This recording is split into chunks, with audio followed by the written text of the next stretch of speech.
300,000 pesos na kantidad nin shabu na kumpiskar sa banwaan nin Virac sa Catanduanes. Mantang badil asin shabu na kumpiskar man sa anti-illegal drug operation sa Bato, Camarines Sur. Nakaalerto si Don Jimenez.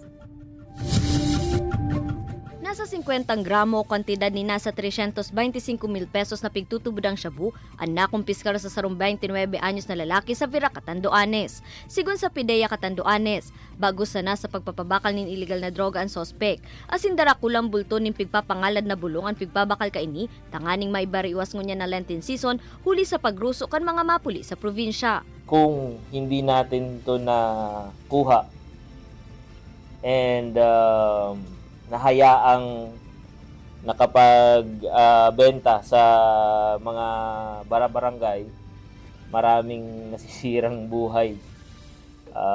Tiyak ngayong Holy Week, imbes na maging solemn yung paggunita ng Holy Week, marami yung mga tao na posibleng masira. Sa presente nasa kustudiya na kan Virac MPS ang sospek na mahahampang sa kasong pagbalgar sa RA 9165. Tulong sa siya ni pigtutubudang shabu asin duwang kalibre 45 badila na samsam kan mga otoridad sa ginibong search warrant operation sa Barangay Bulwang, Bato, Camarines Sur.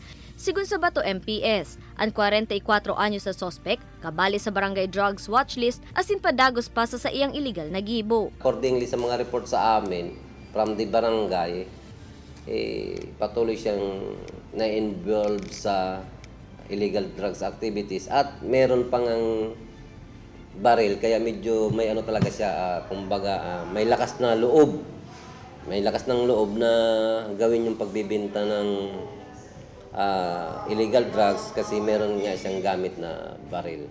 Kasong pagbalgar sa Comprehensive Dangerous Drugs Act of 2022, asin illegal possession of firearms, ang nahampangon kan suspetsado. Ini si Don Jimenez, Balitang Bicolandia.